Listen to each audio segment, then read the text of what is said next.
Okay, so this is the brake-by-wire subsystem.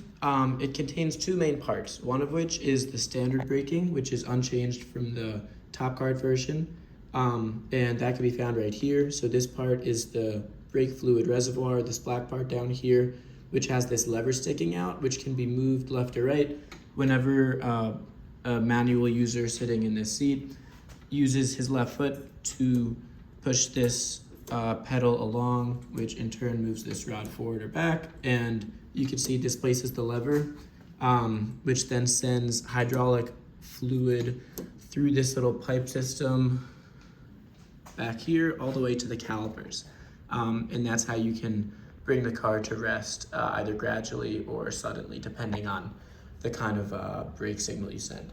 Our contribution was to create this motorized version, so that way you don't actually need to manually press on the pedal, and instead you can just send commands by wire. So this is the brake-by-wire nucleo on the top of this stack, the top green board there, and then the bottom red board is the linear actuator driver, and the two of those work together to send the right commands to the brake-by-wire system. And basically what it does is it moves this lever arm either forward or backward, depending on whether you want to increase or decrease your braking. And that will effectively move this brake reservoir fluid lever either to the left or right in the same way that you would by having an actual human pushing on this thing. All these other parts you see here, I won't go into a lot of detail now because that's all described in more depth in the written documentation, but basically you have a lot of custom metal mounts.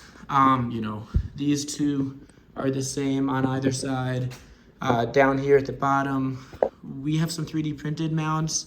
I recommend you get those made out of metal if you're recreating this, just for enhanced stability.